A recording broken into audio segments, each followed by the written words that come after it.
The news-making events varied from most anticipated elections, coups, stepping down of two of Africa's long-serving leaders, the coming in of new chairperson of the African Union Commission, political violence and terrorist attacks. Let's now take a look at these events which made the headlines this year.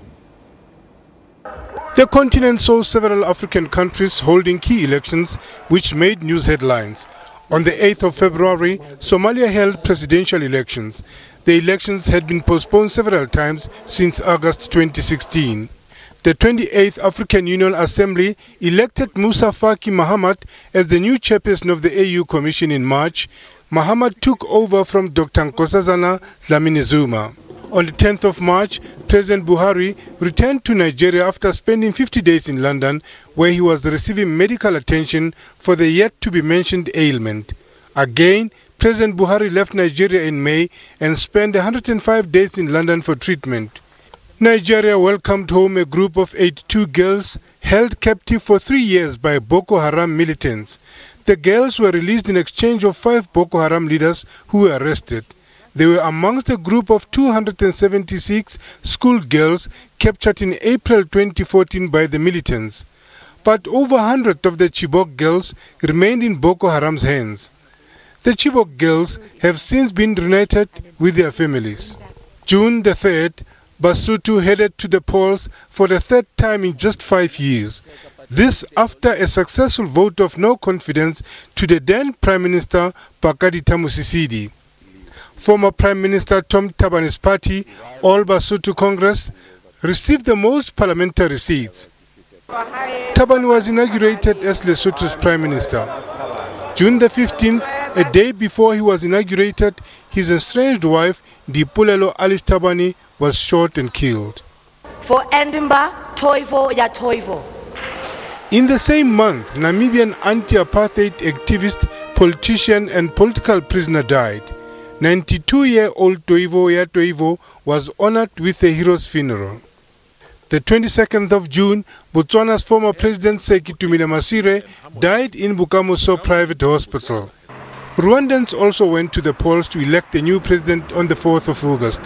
3 candidates, Paul Kagame, opposition leader Frank Habineza, and a relatively unknown independent candidate, Philippe Mpayamana, contested the presidential position. Kagame won his third term with a landslide victory.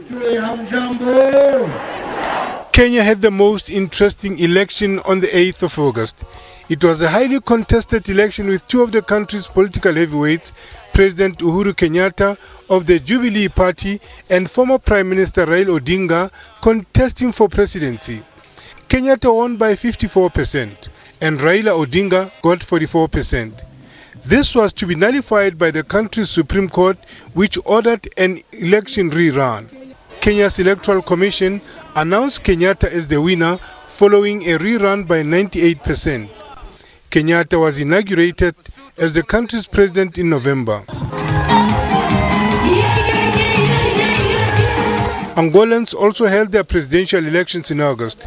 It was the first election without President Eduardo dos Santos, who stepped down after 38 years in power.